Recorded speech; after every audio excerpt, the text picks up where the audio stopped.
بسم الله الرحمن الرحيم এই আয়াতটা আমাকে বদলে দিয়েছে। একদিন কোরআনের একটা আয়াত আমাকে থামিয়ে দিয়েছিল। আমি জানতাম না আর কতটা সহ্য করতে পারি।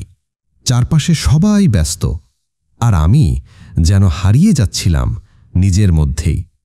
একদিন রিকশায় বসে হেডফোনে একটা কোরআনের আয়াত শুনছিলাম। হঠাৎ এই লাইনটা শুনেই আমি থেমে গেলাম। ওয়া আশা আন তাকরাহু শাইআউ ওয়া হুয়া খায়রুল লাকুম। তোমরা যা অপছন্দ করো হতে পারে সেটাই তোমাদের জন্য ভালো। সূরা বাকারা আয়াত 216। এটা শুনেই চোখে পানি চলে আসে, কারণ আমি যা হারিয়েছিলাম সেটাকেই মনে করতাম সব। অথচ আল্লাহ বলছেন ওটাই হয়তো আমার জন্য ভালো ছিল না।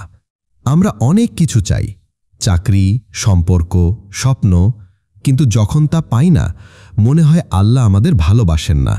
অথচ আসলে তিনিই আমাদের রক্ষা করেন, শুধু আমরা বুঝি না তখনই। আজ বুঝি যে দোয়া আল্লাহ কবুল করেননি সেটাও রহমত। যে দরজাটা তিনি বন্ধ করেছেন তার পেছনে হয়তো আগুন ছিল। আলহামদুলিল্লাহ, তিনি জানেন, আমি তো জানি না।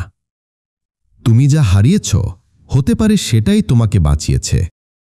ফলো, লাইক, কমেন্ট করুন যেন এমন আরও কন্টেন্ট আপনার কাছে পৌঁছে যায়।